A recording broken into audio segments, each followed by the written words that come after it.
Fora de Jogo apresenta 90 mais 3, o teu videocast semanal. Os mágicos Toto, Quinto e Rabassa, soltinhos para mais uma emissão. Então, estamos todos bem instalados, muito bem. Prontos para começar. 90 mais 3.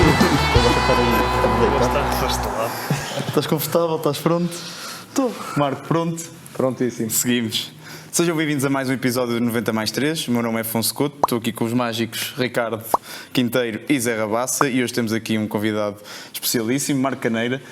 Dispensa grandes apresentações, se bem que o Ricardo vai fazer uma, mas ex-internacional português com uma vasta carreira e, portanto, eu vou desde já agradecer ao Marco a presença aqui connosco, a honra de o termos connosco para esta conversa. Ricardo, passa-te aqui a bola para fazeres aqui uma apresentação.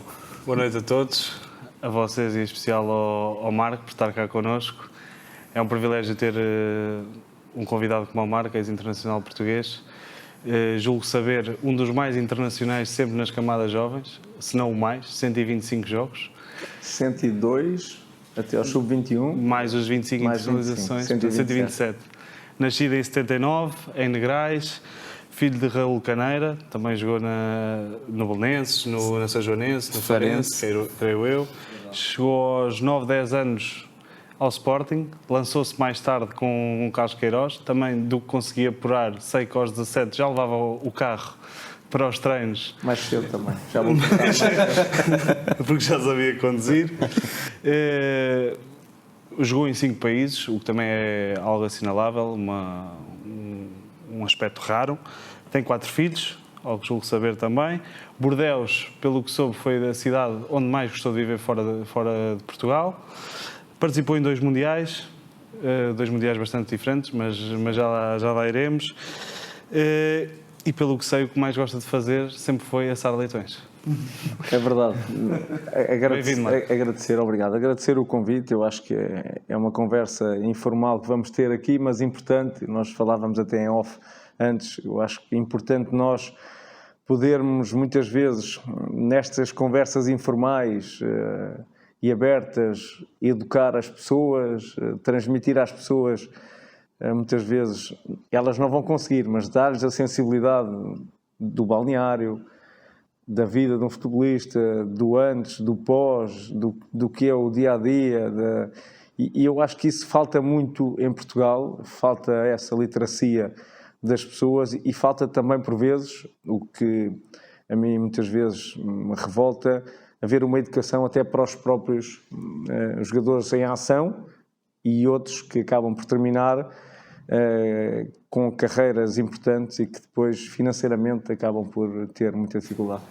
Isso, felizmente, está a tornar-se diferente na medida em que há uma maior capacitação, há uma maior preparação do pós-carreira. Não sei se o Marco sentiu isso nos seus colegas da sua geração, se sentiu que já havia maior preparação para isso, mais educação, mais informação, ou se sentiu que ainda é preciso trabalhar, ou o que é preciso trabalhar para se conseguir dar um fim de carreira mais confortável aos futebolistas. Eu acho que isto é um assunto, na minha opinião, muito importante, porque nem todos têm contratos de 1,5 milhão, 2 milhões por ano, 3 milhões, há contratos de 100 mil, 150 mil, refiro-me à Primeira Liga ou Primeiras Divisões, contratos de 70, 80 mil por ano, e muitas vezes essa educação financeira que tem que ser feita ou deveria ser feita, eu acho que ela já tem que partir da base e das próprias formações, das academias. Quando nós temos as academias,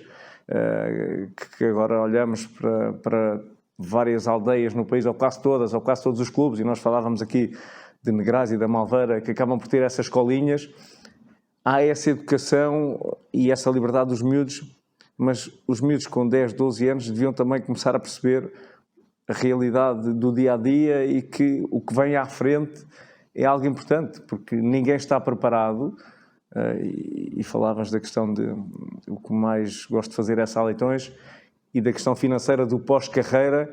Eu felizmente sempre vivi numa aldeia e cresci onde a realidade do trabalho ela era diária e aí tu tens a noção e a sensibilidade. Sim, o Marco falava que desde os 3, 4 anos começou a ajudar os seus pais nessa atividade, algo que hoje é impensável, e essa consciencialização para o trabalho foi-lhe imposta muito cedo. Não, é cultural.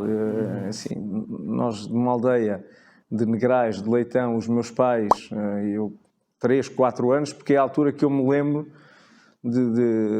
daí. Hoje em dia já isso é impossível, não é possível. Os leitões na altura vinham do Alentejo vivos. Pronto, é uma história mais complicada. Eu acho que não convém sequer contar, porque hoje as regras e a higiene elas são outras. De 4, 5 anos ter essa noção do trabalho, eu acho que isso era fundamental. Os meus pais têm aqui bem perto, onde nós estamos no mercado aqui aos domingos do relógio, há mais de 35 anos que os meus pais vendem aqui. Eu lembro-me de vir para aqui com 4 anos, 5 anos, e que dormia também ao lado das bancas, nas bancas onde os feirantes vendiam roupa, e eu com os filhos dos feirantes na altura dessa idade também ficava debaixo das bancas e dormíamos, porque éramos pequenos, 5 anos, 4 anos. E já jogava a bola nessa altura? Já jogava, mas não tinha assim uma noção, acho eu, da realidade. Eu acho que essa noção acabou por ser... Jogava em Negrais com os meus amigos, 5, 6 anos, jogávamos uma vez no fim de semana, sábado, saíamos sempre, mas depois a partir ali dos 7, 8 anos, que o primeiro torneio e a primeira equipa que eu joguei foi o Aruil, que é uma aldeia também da freguesia da Almagem do Bispo. Fizemos um torneio de Sintra, há muitos anos, eu tenho lá essas indicações. Aí foi importante. Depois tive um ano sem jogar e no ano seguinte foi onde fui ao Sporting depois fazer a captação e acabei por ficar. Como é que é essa chegada ao Sporting? Olha, não sei, é uma chegada de um miúdo de 10 anos que vem da aldeia para Lisboa, vem treinar. Eu na altura, e há algumas imagens, eu já era bastante encorpado, era bastante forte, fisicamente forte. O primeiro torneio da Pontinha, tenho as imagens onde eu sou um bocadinho maior que os outros, não é a minha idade, não tinha nada alterado, e cheguei com muita força, com 10 anos nas captações. Eu acho que foi por isso, acabei por ficar de imediato. E logo como defesa? E logo como defesa, porque tinha aquela estatura física. Acabei por começar como defesa e fiz toda a minha carreira depois como defesa, até porque... defesa polivalente. Um defesa polivalente, porque nessa altura também, como agora, já se percebe que, e eu respeito, uns têm mais talento, têm mais qualidade técnica que outros, e na altura também já era assim. E começa no Sporting muito, muito cedo, com 9 anos. Sim. Faz a carreira toda, mas não é só pelo Sporting que é marcada a sua carreira de formação, mas muito, como disse aqui o Ricardo, pelas seleções jovens, em que é dos mais internacionais, talvez, que nós temos conhecimento pelas seleções jovens. Sim. Como é que é esse percurso de subir dos 16, sub-17, sub-18? Presente em vários europeus e mundiais. Olha, nós temos aqui as contas: 2 euros sub-16, o Mundial sub-17 no Equador, não é? Sim. 3 euros sub-18, o Mundial sub-20 em 99 na Nigéria. Sim. E depois vai ao sub-21. Não fiz o europeu sub-21 porque, entretanto, acabei por ir à seleção A. Não, eu acho que começou no europeu sub-15, de sub-16 na Irlanda, onde eu era sub-15, com o Rui Caçador, porque nessa altura, e hoje em dia também é assim, os juvenis de primeiro e segundo ano, 15 e 16, e quem se consegue assumir já com 15 anos na segunda equipa, acaba por ter aqui uma vantagem. Aí era o filtro principal, e acho que continua a sê-lo. E eu acabei por, com 15 anos, ir ao europeu sub-16 na Irlanda, depois fui ao meu europeu na Bélgica, onde fomos campeões da Europa no ano seguinte. Depois faço de sub-17 3 europeus sub-17, o primeiro com 17 anos. Aproveita ali Aproveito uma lei, onde há uma lei que havia 3 anos de júnior, e eu aproveitei essa lei, onde faço França, Chipre e Islândia, 3 europeus sub-18. E pronto, e aí acabei por fazer muitos jogos, tínhamos torneios de Toulon, tínhamos vários torneios, e a esse momento, eu não sei se vamos lá, mas pronto, é a tal questão da educação e da formação académica, eu não tinha condições na altura para... Acabei por fazer um 9º ano, mas houve um ano que tive 300 e tal faltas, e não havia o que há hoje, e bem, que hoje eu penso que nós temos muito, há uns anos, numa equipa de sub-20, haviam muitos atletas que já estavam até nas universidades, e hoje em dia também é mais fácil, quando existem essas viagens prolongadas, dá para fazer também o estatuto e conseguir trabalhar online e fazer essas aulas, o que era impensável na altura. E as próprias academias hoje em dia também já incentivam muito mais a que os jogadores prossigam os estudos. Sim, era quase obrigatório. Na minha altura era obrigatório. O Sporting não formava só o jogador, formava o homem. Eu acho que é aquilo que mantém ainda. Haviam sempre, a cada trimestre, olhar para as notas, perceber, porque obviamente que não iria ser por isso que não ia continuar, mas havia essa responsabilidade de transmiti-lo aos pais para que os alunos pudessem ter esse foco também. Sim, também houve uma evolução, foi mais também da parte governamental em ceder este estatuto para sim, também esse estatuto facilita. Esse estatuto facilita, é importante, mas hoje em dia nós já olhamos para jovens com 16 anos nas primeiras equipas e também não há esse tempo, eu acho que não há esse tempo, porque nós estamos a falar, se falarmos em grandes clubes, estamos a falar de alta competição, estamos a falar de Liga dos Campeões, e tem que haver um foco. Eu acho que pode continuar a existir esse acompanhamento, mas acaba por ser difícil. Um jogador de 16 anos que tem talento, que é lançado numa Liga dos Campeões ou 17, diz não, agora tens de ter o foco aqui para a escola, sim, ele é possível com regras e com disciplina, mas é mais difícil. Sim, nesses jogadores que saltam queimam muitas etapas, sim, e passam logo para sénior, é completamente impossível, sim, porque o ritmo de uma equipe de jogar... E a exigência e a responsabilidade do dia-a-dia, dos clubes, essa pressão, leva com que o jogador mantenha o foco no seu treino, treinos de manhã, bidiários, pré-épocas, jogos internacionais, seleções, não há tempo. Avançando a carreira mas assim na seleção, mas sem avançar, se na seleção tem assim alguma história, deixa ver se há alguma história nessas seleções. Nas seleções jovens, na verdade haviam várias histórias. Toda a gente teve 15 anos, toda a gente teve 16 anos, íamos de Portugal para outros países, para fora. Sim.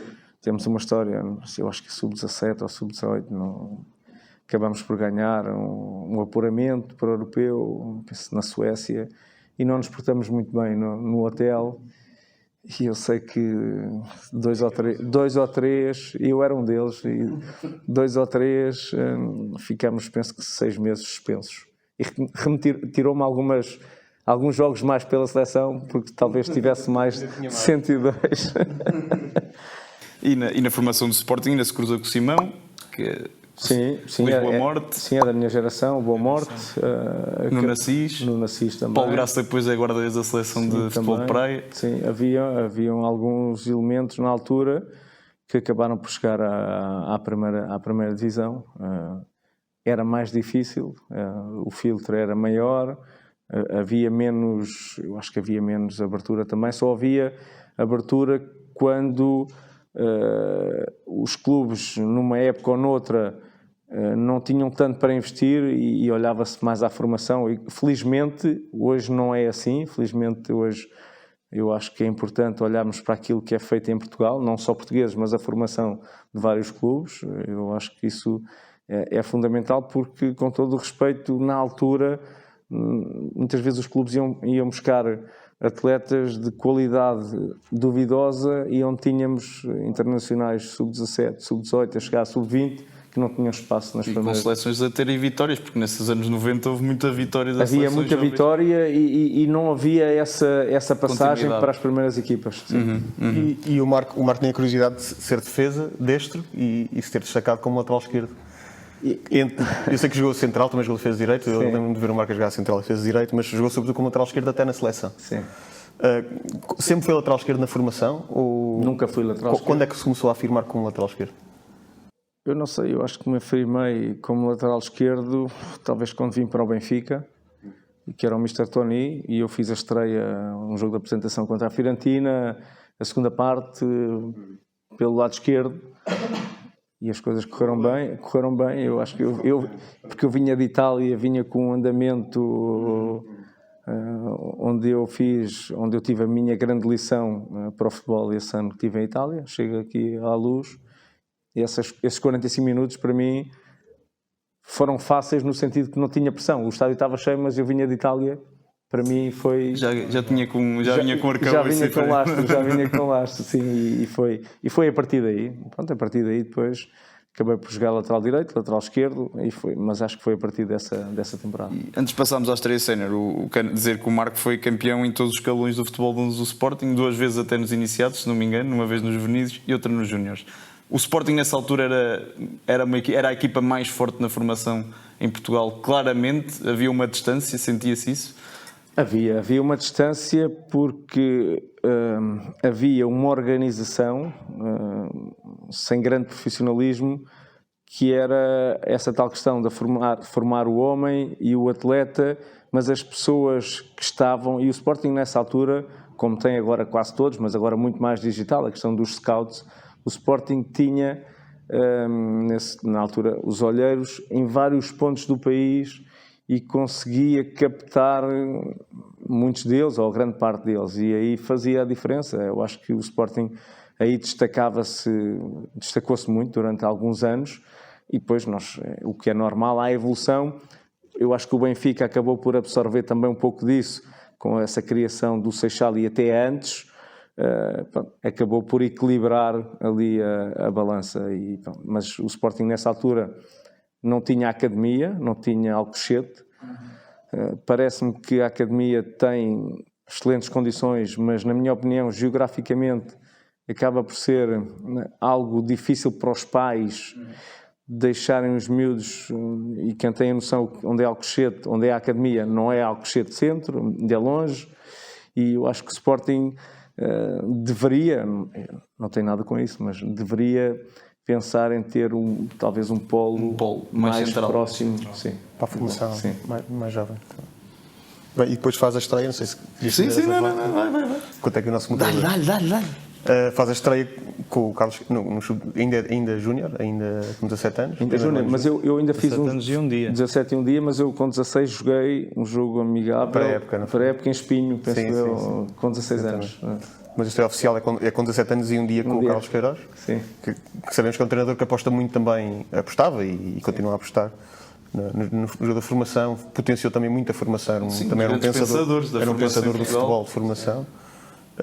Como é que se deu essa estreia? O que é que o Carlos Queiroz lhe disse? Como é que foi esse processo de chegar lá à estreia do Sporting? O processo foi natural, porque eu treinava quase sempre com a equipa principal. Já desde os 16 anos treinava com a equipa principal.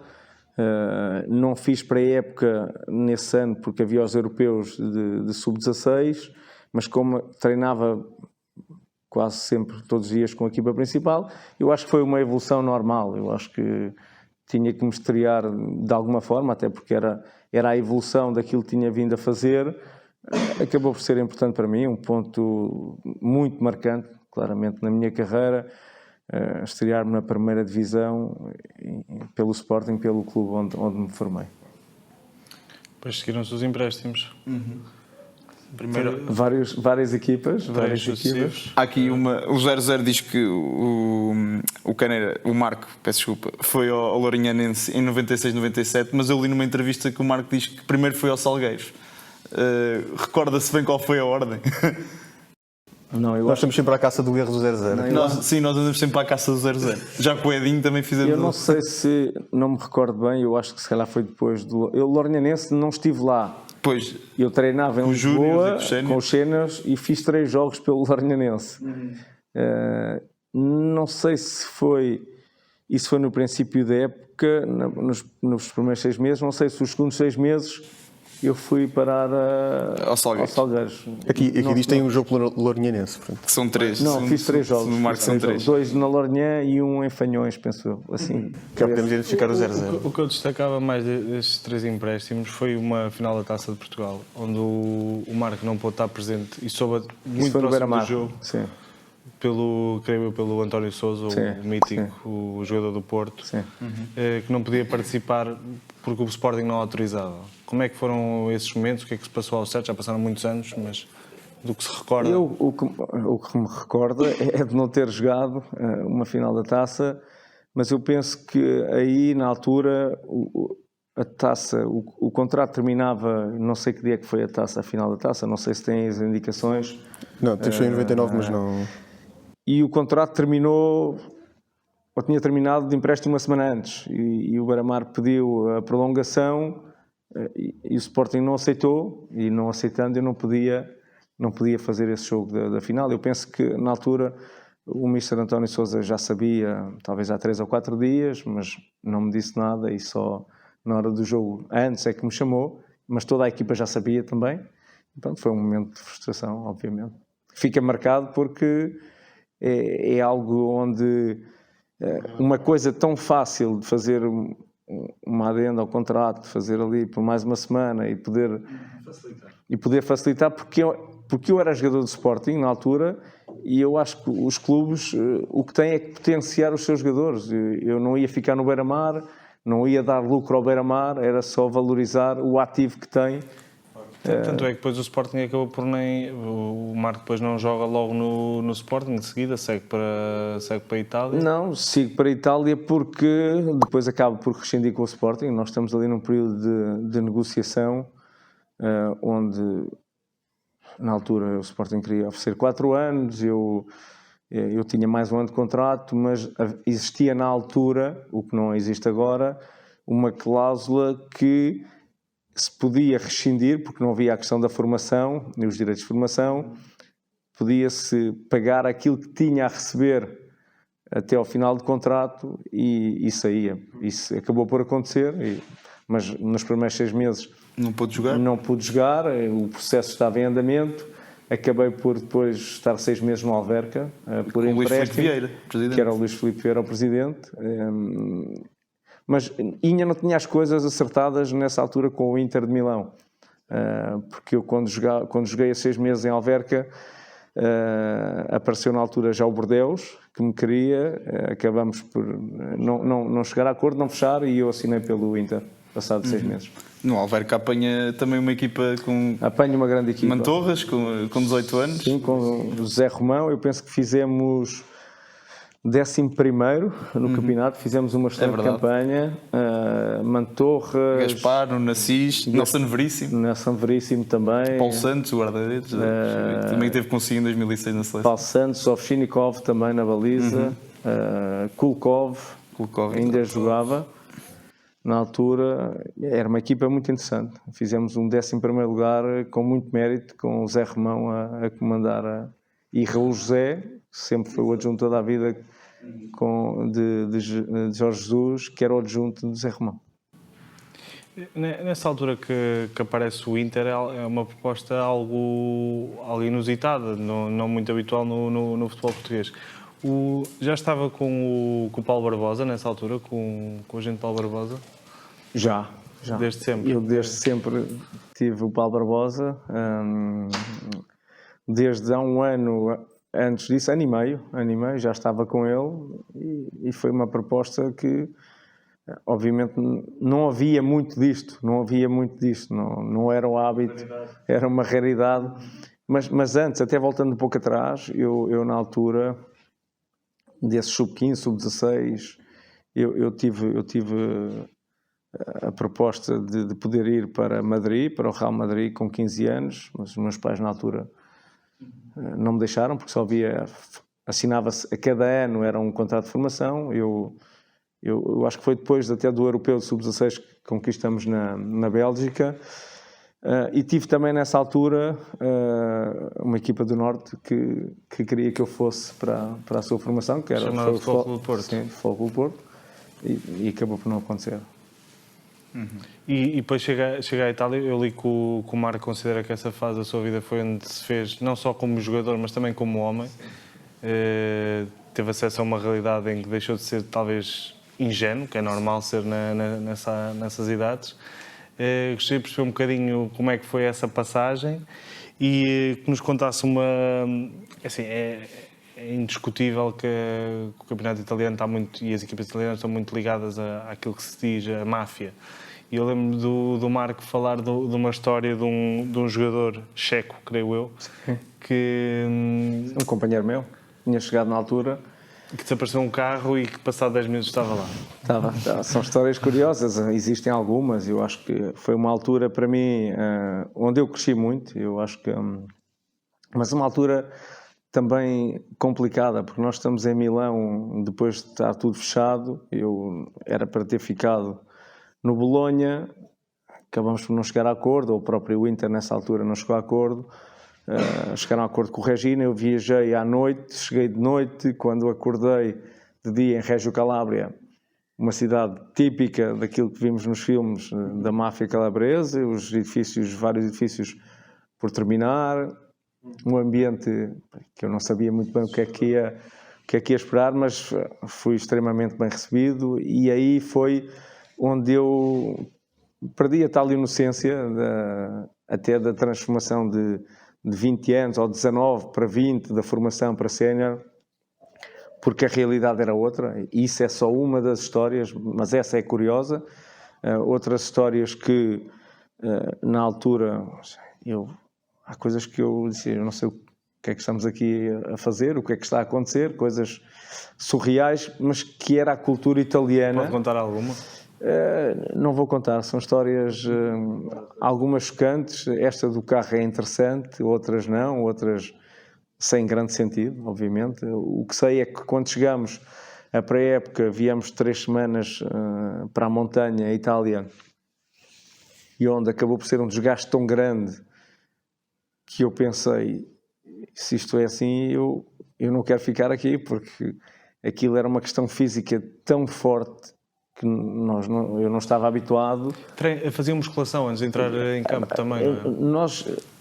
O aquecimento, antes dos jogos, nós não íamos para o relvado, nós ficávamos no ginásio a fazer musculação, só a alongar, e musculação, e a seguir campo.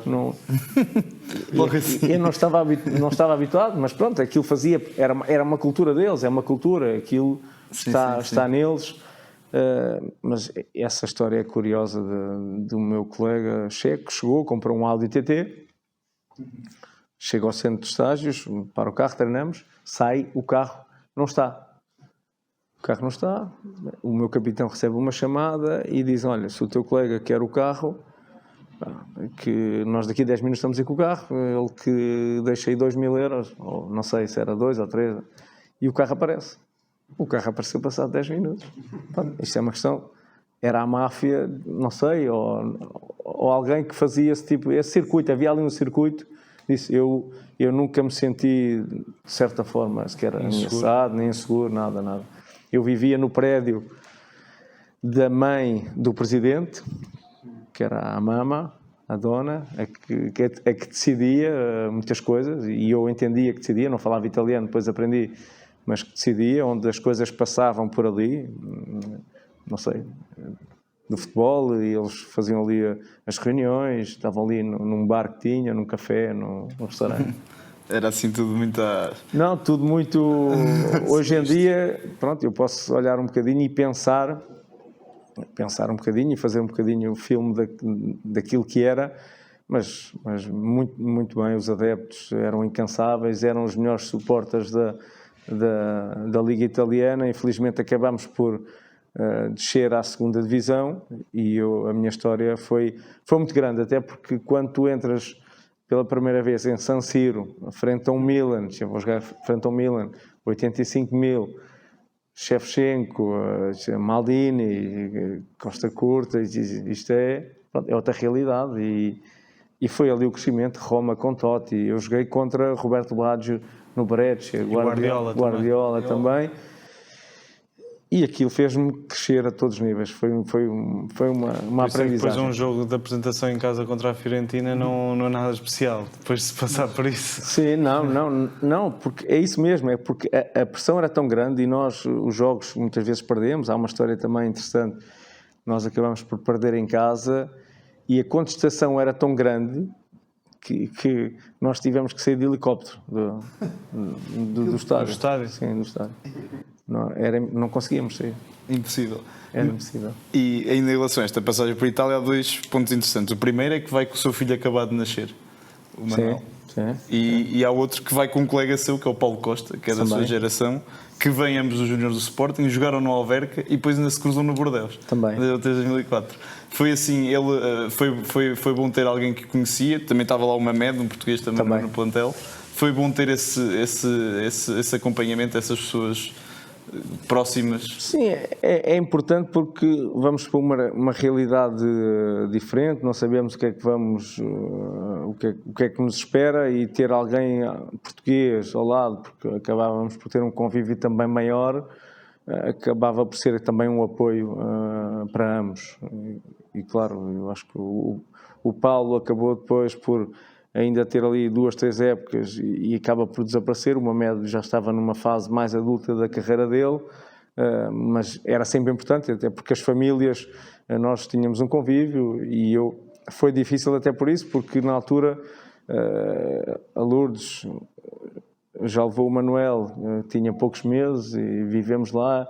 Pronto, nós adaptámos-nos sempre bem. Eu acho que isso é a mentalidade que nos fez andar por vários países, ter essa mentalidade de saber que sempre fomos imigrantes, mas com um privilégio diferente dos demais imigrantes, porque financeiramente é muito diferente e tu tens que te adaptar ao país. Tu não podes ir para a Itália querer fazer uma cultura portuguesa. Tens de te habituar às culturas. Qual foi o maior choque nesse ano? O choque? Sim, o que me impressionou mais, aquilo que teve que mudar? O que é que tive que mudar? Havia muito trânsito, era um caos total nas estradas, e depois a cultura deles, que era uma cultura muito de rua, porque Régio é sul e havia uma cultura muito de rua, mas muito aberta, mas ao mesmo tempo de exigência para com os jogadores na altura.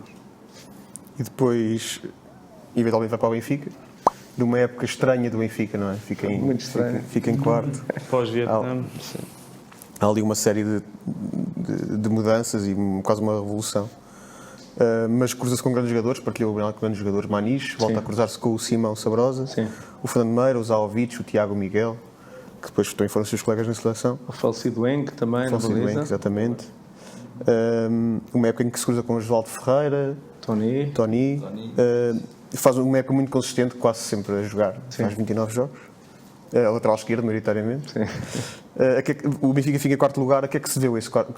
Nós sabemos mais ou menos o que é que se deu, mas como é que era o ambiente do Benfica nessa... Olha, eu acho que quando os projetos não correm bem, eu acho que não existe só um problema. Temos algumas variáveis para chegar a essa conclusão.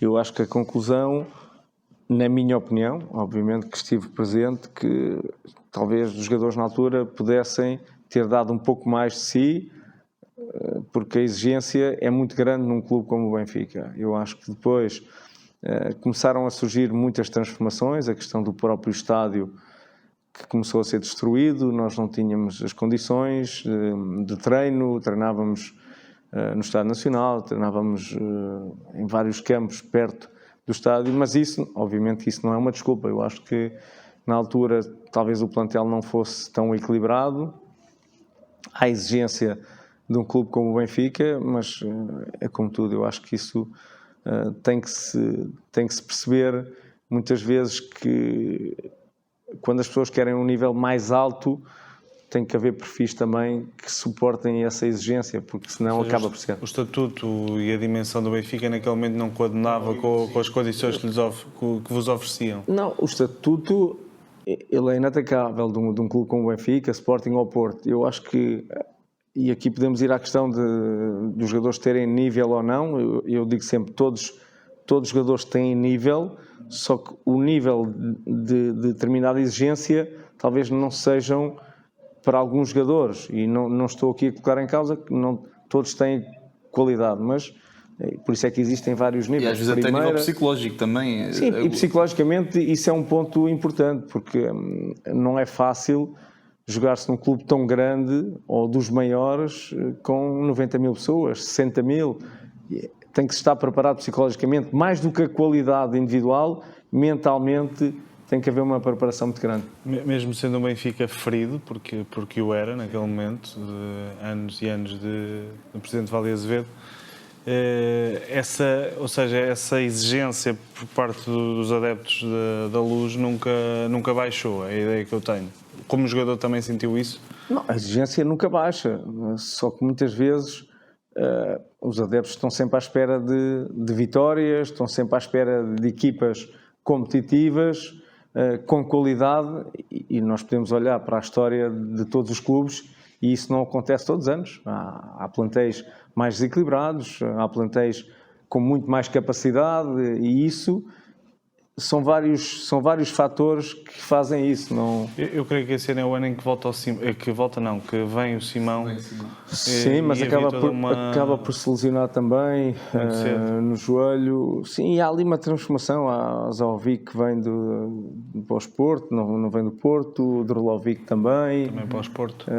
Mas eu volto a referir, eu acho que nós tínhamos qualidade, mas não tínhamos a suficiente, na minha opinião, coletiva para funcionar poder enquanto fazer equipa. Mas individualmente acaba por ser uma boa época para o Marco e vai à seleção depois já. Estreia-se em março. Queria só saber se havia alguma história desse Benfica, desses tempos. Histórias. Creio que haja várias. Posso contar? Histórias, exato. Histórias, não sei, existem algumas. Eu acho que fizemos um estágio num hotel para Leiria ou algo assim. Leiria. Que havia assim umas estátuas meio antigas e alguém, acho que colocou umas peles e não sei o quê, e colocaram no quarto do outro e pronto. Mas existem várias histórias. Eu acho que o Benfica nessa altura, a história que ficou para sempre e vai ficar para sempre foi quando nós estávamos a tomar um pequeno almoço e se dá o ataque, o 11 de setembro, nos Estados Unidos. Eu recordo-me bem, e aí foi marcante esse dia, porque eram aquelas televisões pequenas em caixa, estávamos a tomar um pequeno almoço no bar lá do clube e dá-se esse atentado. Podemos seguir para a seleção. Seleção Mundial 2002, a estreia antes em março, depois a convocatória. O fatídico Mundial 2002. Sim. O que é que pode contar sobre essa experiência? Bom, o Marco até acaba por não jogar no Mundial, mas na preparação faz o último jogo contra a China, em Macau. Foi titular contra a China. E em março contra a Finlândia. Sim, acabei por ser titular nesse pré-jogo. Tinha a ideia que seria titular no primeiro jogo do Mundial. As indicações eram essas. O que é certo é que depois na palestra do jogo não estava no 11. Algo que me fica, obviamente, que eu estava preparado, tinha feito um grande jogo frente à China. A indicação é que iria ser titular e acabei por não ser, mas não levo rancor disso. Eu acho que foi um Mundial que não foi bem conseguido. Eu acho que aí podemos apontar até à própria preparação e a exigência. Ela é sempre a mesma. Eu acho que quando falamos de seleção e de grandes jogadores, ela está lá, mas a preparação acho que não foi adequada, vendo hoje, passado tantos anos, que essa preparação em Macau acabou por ser... A escolha do local também. Sim, acabou por ser um bocado fatídica, na minha opinião, porque a umidade era tanta, nós não conseguíamos treinar mais de 15 minutos, e quando assim é difícil os carros. Hoje em dia já temos os elétricos e os híbridos, mas sem gasolina os carros não conseguiam andar. E começa logo também com a questão do Kennedy, do controle antidoping. Sim, isso é uma das histórias que não tem muita... Obviamente não é interessante mas de contar, sim. Mas aquilo que nós sentimos... A forma como afeta o balneário? Não, porque na altura aquilo era 2, 3 da manhã e eu sei que vem o Rui Caçador bater à porta dos quartos e a dizer-nos: não, vocês temos que ir todos lá para baixo, uma reunião de urgência, de emergência, há aqui um problema grave. E disse, alguém faleceu, há aqui um problema gravíssimo. E quando chegámos lá, na sala, tudo calado e pronto, e depois há essa informação do controle positivo. E aí, claro, é um começo mau, com algo extremamente difícil, até para o próprio jogador. E a partir daí eu acho que já íamos numa preparação... Sim.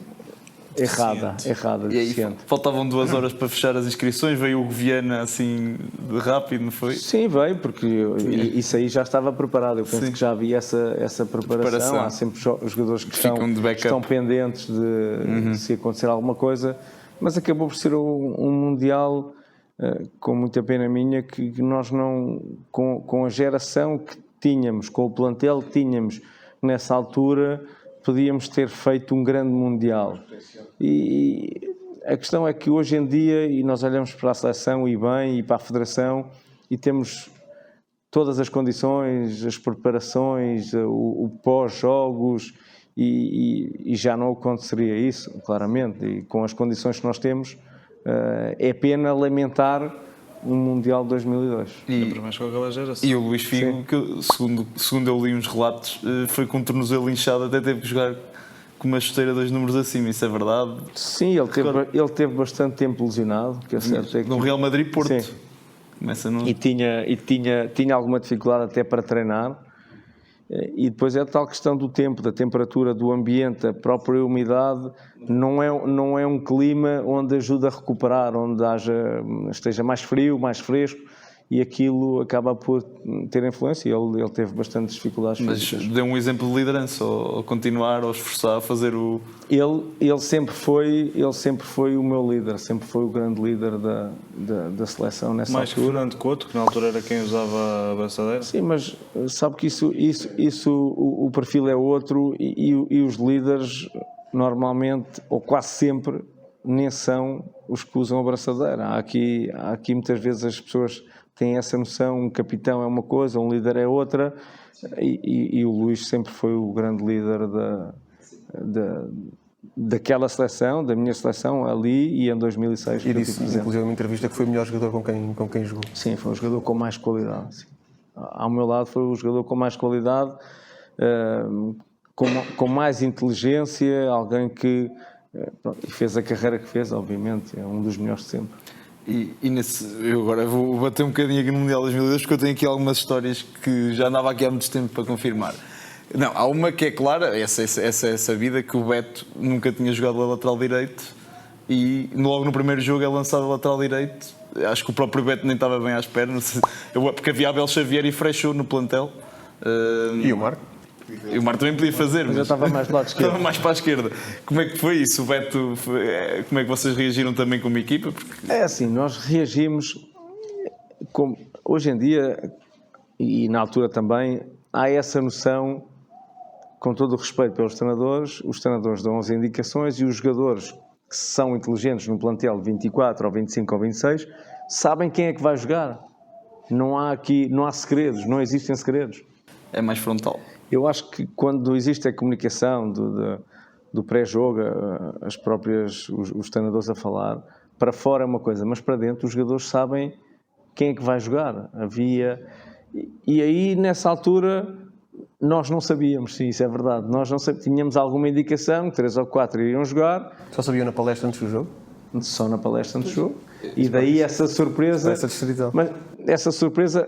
Para mim também foi surpresa, porque eu já referi que pois, porque no treino parecia que ia ser titular, então. Sim, a indicação. Aqueles jogos, não é? Os jogos muitas vezes fica com os coletes? Não, isso não conta. e sim, houve uma surpresa, porque nesse caso do Beto tínhamos dois laterais direitos que acabaram por não jogar, e jogou o Beto nessa altura. Foi surpreendente. Sim, há mesmo o relato que o Rui Caçador vai dizer ao Beto vai jogar. E ele, a central ou lateral direito? Não sei, vai jogar. Não sei se é bem assim, mas é o que eu li assim, do que eu fui pesquisar. Houve a surpresa, houve uma surpresa entre nós, claro. Houve surpresa. E depois, além disso, há o fatídico jogo com a Coreia. E aqui há outra coisa que me chegou aos ouvidos, e eu não sei, o Marco tem informado. O Marco estava no banco. Há a ideia de que o Portugal bastava empatar, se caso os Estados Unidos perdessem, tanto passava. E logo aos 5 minutos de jogo, os Estados Unidos estão a perder 2-0 com a Polónia. E eu acho que até há uma tentativa do António Oliveira de não chegar aos jogadores. Acho que os jogadores só sabem ao intervalo, não sei, os jogadores em campo. E não sei se houve ali uma tentativa da equipa técnica do Zidane de tentar deixar que o jogo fosse empatado, porque passavam os dois. Como é que pareceu ser nesse jogo? Até porque depois a equipa portuguesa, há a expulsão do João Vieira Pinto. Eu não me recordo muito, mas não tenho, e não é uma história que posso contar, não tenho indicação disso, não me recordo que tenha sido assim. Houve uma história assim, se voltarmos atrás no Mundial 2020, que contra o Uruguai houve ali parte a parte da nossa e do Uruguai ali quase um manifesto, o que era natural na altura, porque se passávamos os dois, mas sempre com essa competitividade, não foi uma coisa... nesse jogo não tenho indicação disso, acho que não havia até por parte da Coreia essa intenção. Eu estou a dizer isto, eu até posso dizer a fonte, porque isto é público, está no Facebook. Sim, o José Carlos Freitas, que era o assessor de imprensa, pronto, ele tem uns relatos, ele na véspera deste Mundial faz uns relatos dos vários Mundiais e pronto, conta esta história, que há um adjunto do Gozidinho que vai bater ao banco, então como é que é? E acho que o António Oliveira queria pôr a carne toda no assador, mesmo com menos um. Não, sabes que quando existem essas que já existiram e continuam a existir, quando existe esse tipo de comunicação, ela é muito direta e eu acho que nem sequer chega aos bancos. Sim. Os jogadores acabam por... Houve na altura, agora no 11, eu lembro de ver isso no documentário dos 20 anos de Ronaldo. Em 2004 há assim uma história parecida com essa, Portugal-Espanha, em Alvalade, do golo do Nuno Gomes, que há ali uma tentativa dos jogadores portugueses dizerem, pá, isto dá para os dois, passamos os dois, e não, só dava para Portugal. Não, há uma pública que é em 86, essa é conhecida, penso que é com Marrocos, uma das seleções que... claro, há uma tentativa de pronto, mas hoje em dia eu acho que o respeito que uma equipa pode dar à outra é continuar a jogar, não é aquela questão, é competir. 1-0, 2-0, 3-0, não podes dizer não, já chega, não. O respeito é esse, o respeito é continuar a manter, é mais digno de manter o nível. Sim. E sentia-se que havia alguma proteção à equipa da Coreia do Sul, porque esse Mundial ficou sempre envolvido em alguma suspeição, obviamente, e não é que queremos ir por aí, porque acreditamos sempre que o futebol é jogado de forma limpa, mas pronto, há muitos lances de jogos da Coreia do Sul na caminhada até às meias finais que ficam, portanto, na memória de todos, e sentia-se que havia ali algum tipo de tentativa. Eu acho que o inconsciente até da própria arbitragem, a equipa da casa, há sempre uma forma, talvez, tem o público, tem essa pressão, não sei se de forma premeditada ou não, mas as faltas muitas vezes é o critério do próprio árbitro que decide se é falta ou não, porque aí nós não podemos alterar nada. Se o árbitro decide, a decisão ela está tomada. Sim, depois Portugal acaba por ver a expulsão de João Vieira Pinto. Como é que isso foi vivido no seio do grupo, uma coisa tão grave como uma agressão, que é uma coisa que existe para 30 em 30 anos que isso acontece, se tanto, então a esse nível nem me recordo. Como é que isso foi vivido pelo grupo? Porque João Pinto era o menino de ouro, era um jogador extraordinário da história do futebol. O que me recordo é que foi um balneário que entrou, não se falou, silêncio absoluto, saímos em silêncio, até porque tínhamos na altura, eu penso que algumas esposas viajaram nesse próprio dia para chegar ao jogo e acabamos por sair nessa noite com um voo que acabamos por ter que pagar também, parte dos jogadores, para regressar de imediato. Pronto. E aí foi o transtorno até das próprias famílias que chegaram para estar ali 15 dias e tiveram algumas horas. Para mim também, Marco, eu acho que nessa altura havia uma, pode ser aparente, mas é a minha percepção, uma desunião muito grande entre os portugueses e a seleção, que mudou radicalmente com a chegada do Scolari. E havia também, parece-me, algum desgaste dessa geração, que é a geração de ouro, e depois só transita para 2004 o Rui e o Luís Figo. Sim. E o Fernando Couto, mas já numa fase a estreia com a Grécia e pouco mais. Como é que foi essa transição? Porque o Marco é da nova geração, era novo ao lado deles. E se concorda ou não que é uma seleção que chega a esse Mundial, uma geração desgastada?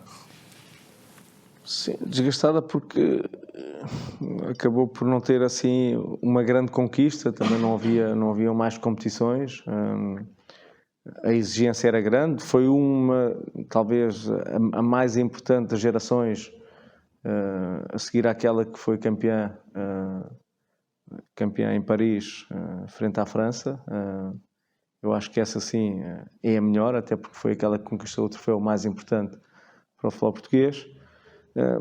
Mas havia aí quase um terminar de alguns grandes jogadores. Recordo-me que Paulo Sousa estava a terminar, acaba aí a carreira, e eu acho que foi a partir daí também que houve essa transformação daqui a seleção nacional ser quase como o clube dos portugueses. Não havia muito essa união, porque eu recordo-me de ser pequeno e muitas vezes Portugal jogava no Estádio da Luz ou jogava em Alvalade e o estádio não estava cheio, não enchia. E hoje em dia esgota no estádio. Não havia aquela união, ou não havia aquela aproximação do público e das pessoas à seleção nacional.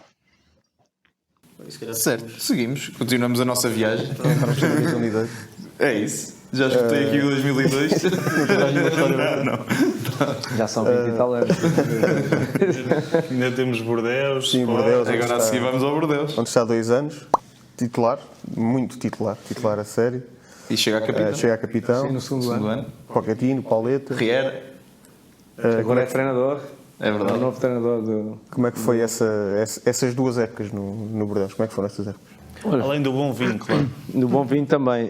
Olha, foi uma experiência espetacular. Eu acho que quando se chega a um país, neste caso a uma cidade onde também tem ali uma vertente da imigração portuguesa grande, e o próprio clube é Petit Paris de França, é Bordeaux para eles, é Bourgeois, acaba por ter aqui para mim uma importância grande, porque acabei por me afirmar num treinador que era o Eli Bob, que na altura me quis levar diretamente do Alverca para Bordeaux, onde eu fiz o percurso depois de Itália, Benfica e mais tarde Bordeaux, passado 2 temporadas.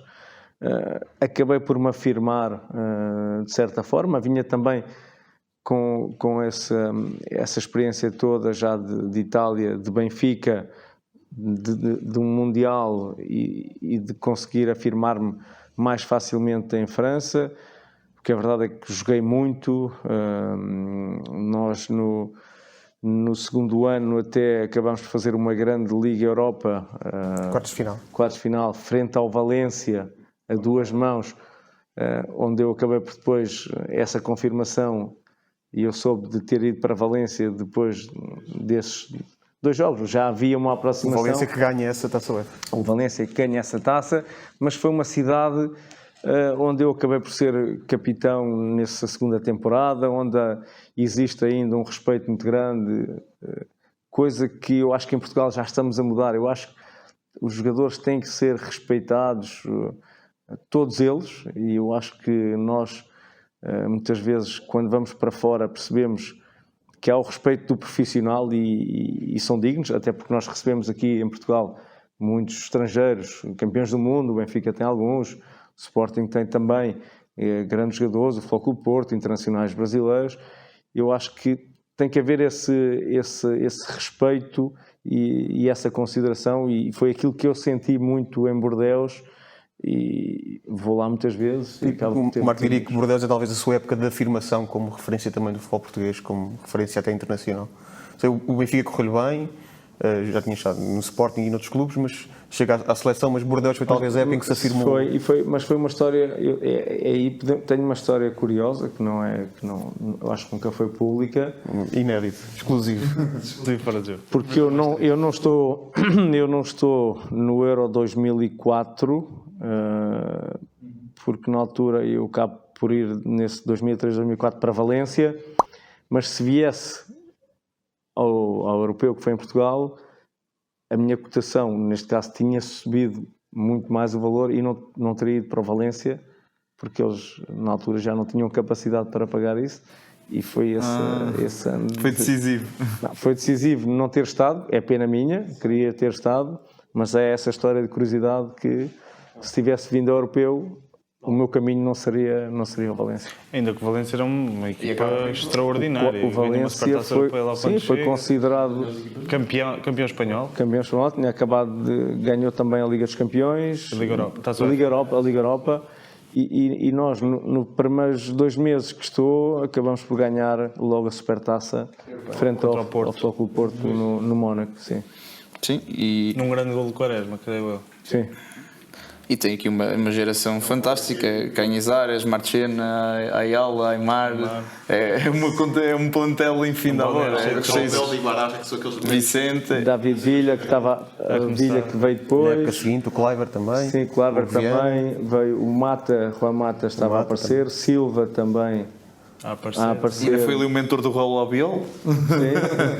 Ainda foi ali O assim. Miguel e o Viana que chegam O também. Miguel também acaba por chegar e era sem dúvida um grande clube, foi considerado o melhor clube do mundo 2004-2005, onde eu acabei por passar 4 anos. É claro que aí sim, aí a exigência eu acho que foi das maiores que eu tive. Obviamente que o Sporting e Benfica têm outro foco para mim, porque sendo internamente e sendo dos grandes de Portugal, a responsabilidade também está inteiramente ligada, mas aí sim, aí foi um clube onde a dimensão espanhola e os grandes jogos, em Barcelona, Madrid, Bilbao, estádios completamente cheios, e a qualidade também dos adversários foi outro nível. Grandes momentos.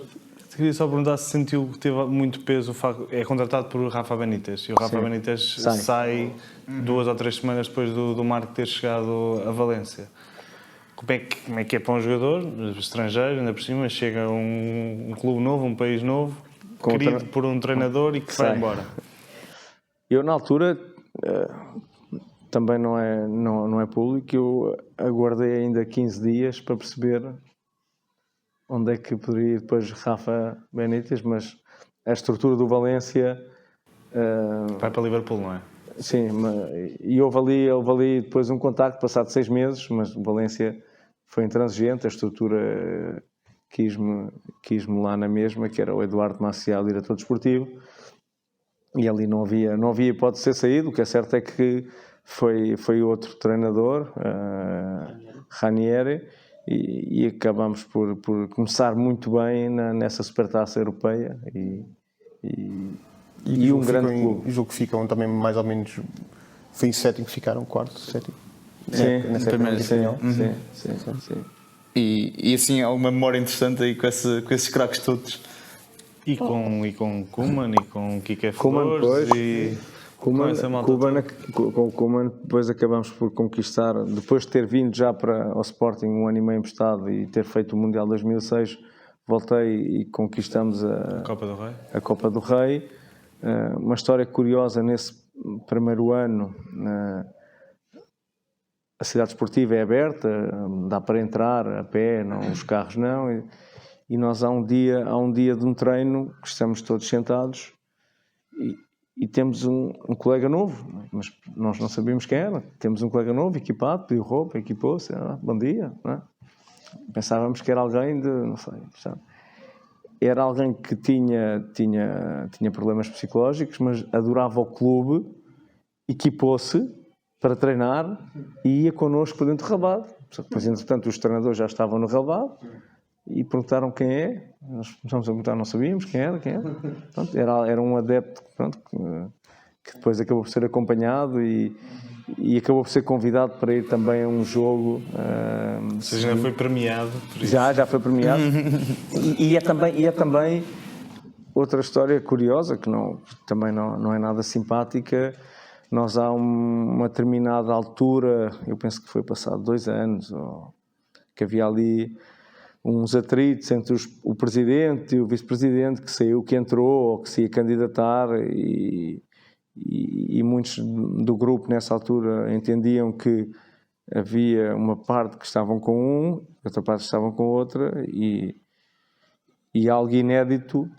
Nós chegamos a uma determinada altura e havia um balneário com 12 ou com 14 e outro balneário para 12 ou 14. Surreal. Mas entrávamos dentro do campo e éramos só uma equipa, mas acabou por ser ali um tempo difícil de... E não havia um capitão para juntar tudo? Havia, mas não eram 2 fações, mas havia 2 entendimentos distintos de vários jogadores, e aquilo não correu muito bem, e havia essa separação. Mas felizmente, cada vez que se entrava em campo, as coisas... éramos só uma equipa, mas não era muito bonito aquilo que aconteceu. E é no Valência que começa a sua epopeia contra o Inter, pelo qual foi contratado, em que decide confrontar o Adriano numa partida da Champions. A nossa questão é onde é que o Marco tinha a cabeça para confrontar o Adriano. O que é que se passou? Já se tinham picado? Era alguma vingança contra o Inter pela primeira passagem? É preciso uma dose de coragem grande. Não. Sabes que eram sempre jogos, equipas italianas contra espanholas, há uma motivação cultural e uma fricção muito grande. Mas ali era um jogo, eu acho que foi em Milão, esse jogo. E eu não sei se estava de lateral direito, e ele de extremo, e eu sempre fui muito contundente, obviamente, mais físico nas minhas abordagens, com bola, mais agressivo, e 1, 2, 3, e acabou por perder a cabeça, e é o lance que temos imagem para sempre. Isso acaba por ser... Mas quando lhe dá, é para o provocar ou é mesmo para matar? Eu quando lhe dou, eu não lhe dou, eu dou com bola, e há ali depois uma picardia, e eu acho que, mas aquela já é para aí a 4ª ou 5ª ação que temos ali juntos à linha, o relevado muito pesado também. Ele já tinha marcado um gol também, creio. Já, e depois, e ele fisicamente era 100 quilos na um altura. um animal, e era preciso fazer alguma coisa. Essa relação, eu também li também isso do Marco, que também tinha uma relação especial nos jogos contra o Ronaldinho, em que inclusive falava com ele enquanto estavam. Sim, falávamos.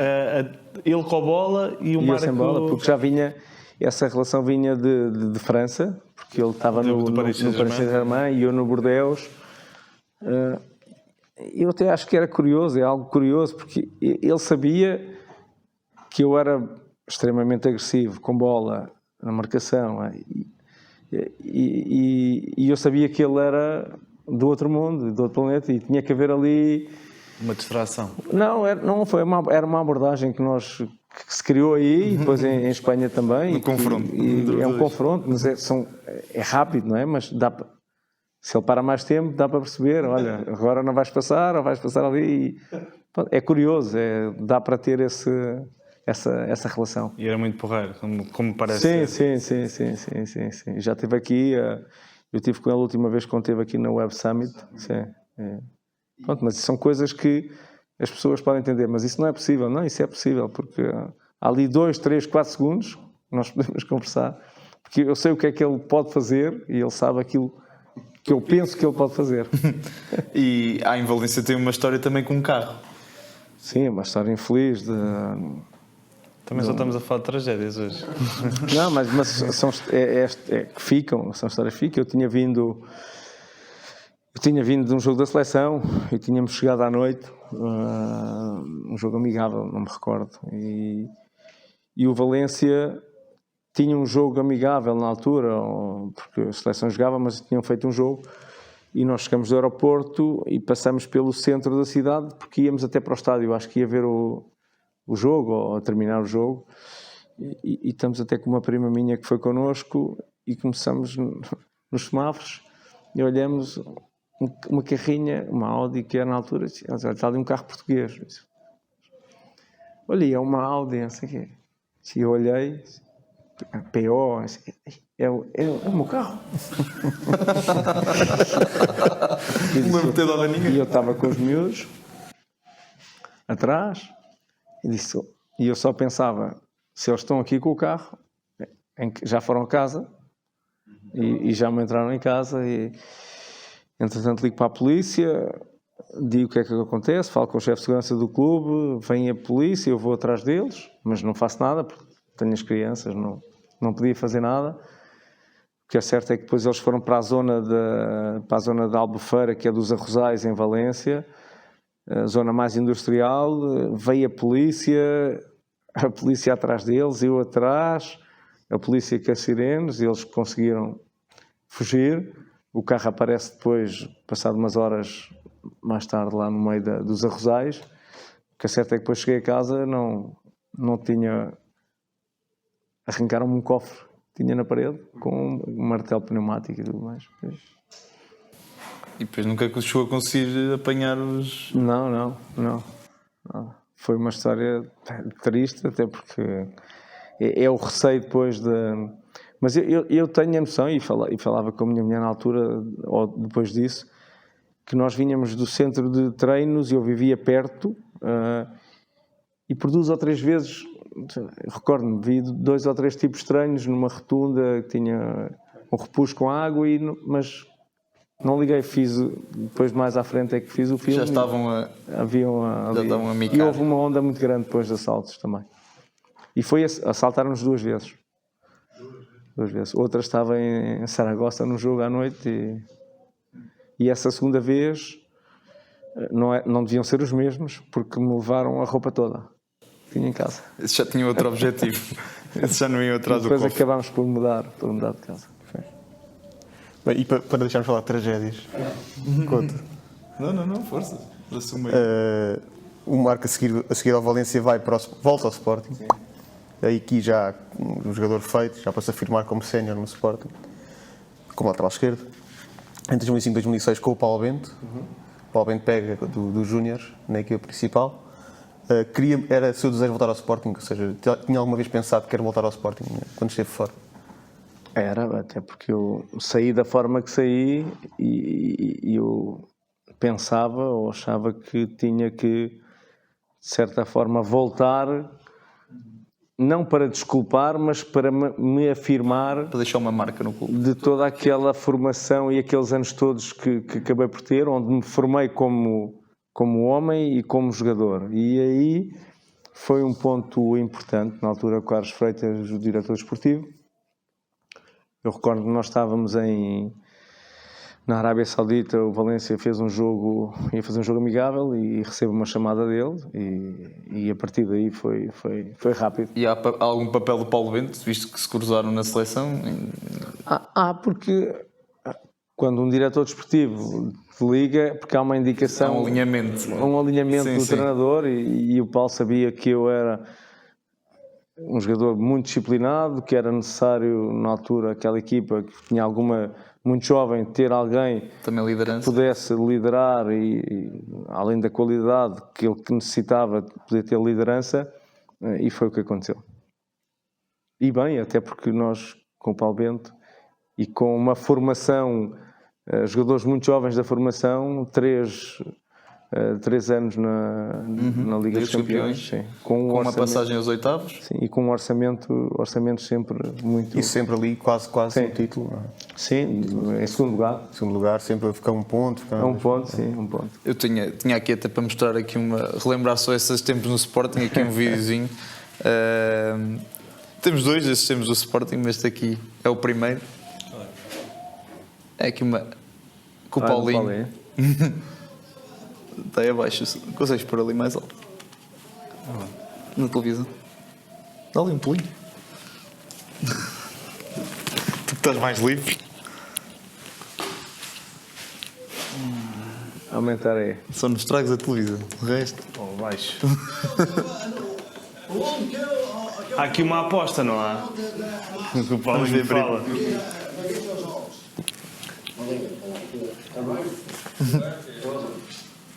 Aí está. O Canara que eu falei do negócio, do nosso negócio, os jogos. O contato que eu fiz com o Canara. Foi o contato que eu fiz com o Canara. O Canara dá, tem de estar sempre. Sempre ali. A gente empata ao pé. A mim ele não pode contar, porque eu não nego muito.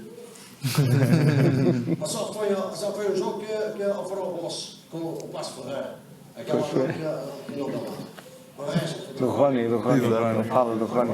Foi eu e o Carlos Ferreira.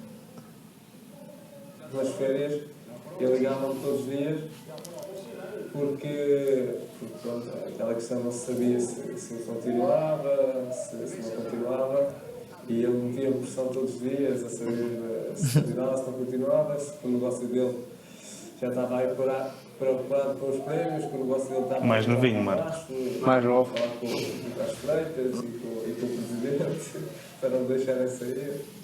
E eu fui dizer ao Carlos Ferreira, então o Canara, afinal, bem, o Valença está a dizer a mim que não. Então, Sr. Carlos Ferreira, afinal estou a ver a minha vida a pôr torto. Calma que o Canara vai. O Paulinho é uma personagem. É um grande amigo. É alguém que estamos muitas vezes juntos. Tem uma cultura muito grande, ou talvez o maior, de Sporting. É alguém que não faz isto só comigo. Eu acho que ele tem relação com vários jogadores. Eu tenho uma relação muito especial com ele, ele sabe disso. E esta questão dos prémios acaba por ser um bocadinho também aqui, um bocadinho à parte. Ele tem um feitio muito especial, é alguém que está em minha casa muitas vezes. Acabamos por almoçar também muitas vezes e já foi de férias comigo também muitas vezes. E, pronto, temos aqui existe aqui uma relação, para além daquilo que ele gosta, que é a parte financeira. E a melhor de todas, ele depois não refere, que eu acho que é depois do jogo e o gol ao Inter de Milão, onde ele teve um grande prémio de jogo. E tinham essa, sempre que o Sporting ganhava, era a aposta. A aposta tinha prémios sempre, tinha prémios da Mas se equipa, empatasse ou perdesse... tinha prémios individuais. Podemos passar para o terceiro vídeo. Para o terceiro, exato. Não, é o segundo. Exato. Que é exatamente esta memória que tínhamos que recordar aqui. Acho que não deve haver semana nenhuma que não te falem deste gol. Isto é um golaço de antologia. E há uma imagem que depois para pôr, que é o Marco a tirar e o Figo por trás de si a olhar desolado. Sim, eu penso que há uma fotografia até disso. Não, é um momento, É um momento histórico. talvez é o momento da minha carreira, sem dúvida. E é um momento histórico. Eu não conheço nenhum, nem sportingista, nenhum adepto do futebol português que não... Eu lembro de estar a ver, eu tinha 8 anos ou 9. Isto foi em 2006. É um momento histórico, até porque eu acho que é um... 2006. 2006. É da 6-7. 6-7, mas foi em setembro de 2006. Setembro de 2006. Estava a ver o jogo na minha cozinha com o meu pai, com 9 anos, e fartei-me gritar. E é um momento, obviamente, histórico, o mais importante na minha carreira, um momento onde acabas por ganhar também 1-0 com este golo. Ainda tem mais relevo, uma grande equipa, um grande clube europeu, onde se vê ali também que acaba por partir a mão nesse jogo, esse que estava ligado. Tenho aqui as marcas. Ainda as repercussões.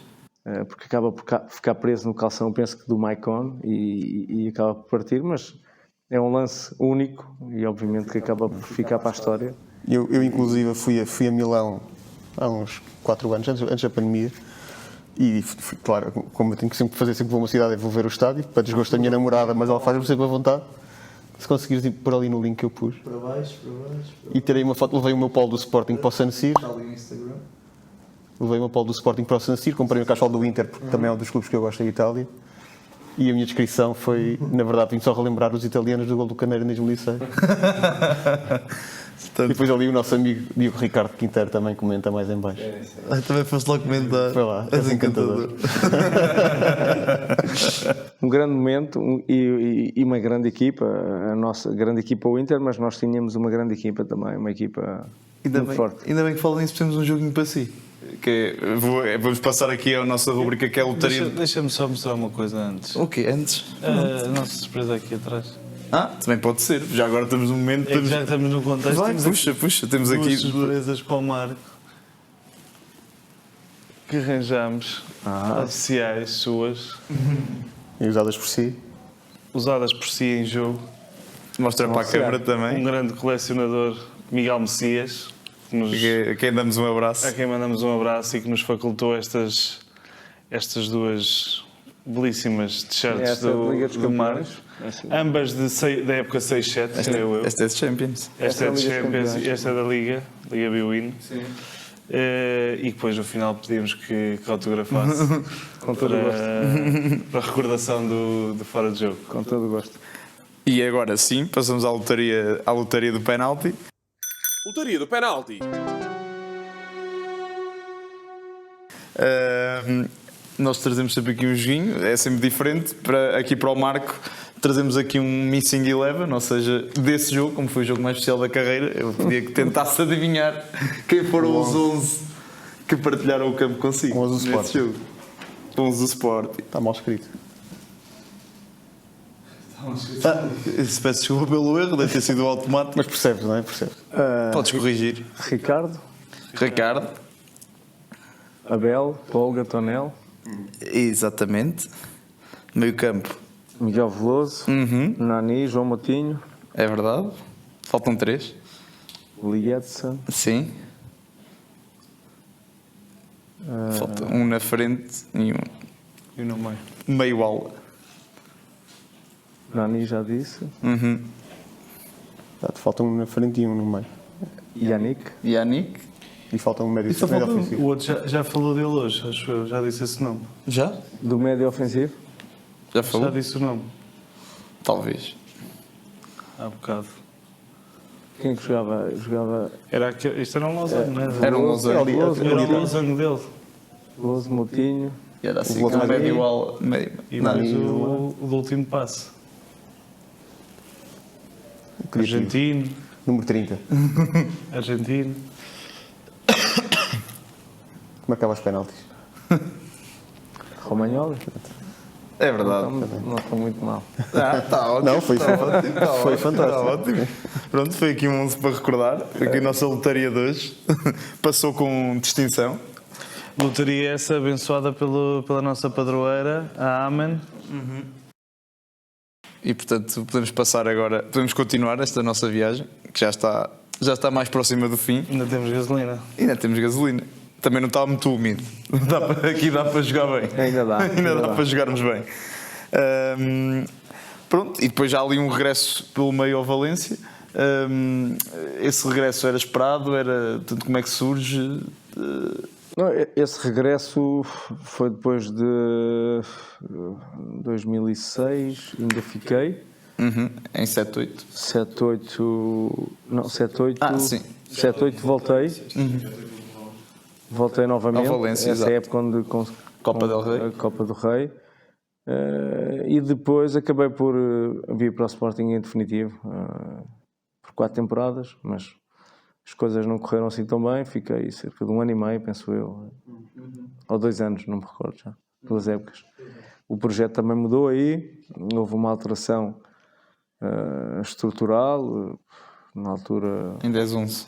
em 10-11, sim. Com a chegada de Paulo Sérgio. Mas voltando aqui um bocadinho atrás, Mundial 2006. Temos que ir, Mundial temos que ir, 2006. porque é outra face da moeda na seleção. Onde felizmente aí o Marco já joga. Sim, já joguei. Eu acho que foi um Mundial extremamente feliz para nós. Eu acho que aí, lá está, tem tudo a ver com a preparação, a questão de Scolari ela foi muito importante mentalmente para os jogadores, mais importante ainda para a nação, para o país. Passar essa mensagem de que tínhamos qualidade, precisávamos do apoio, e esse é importante.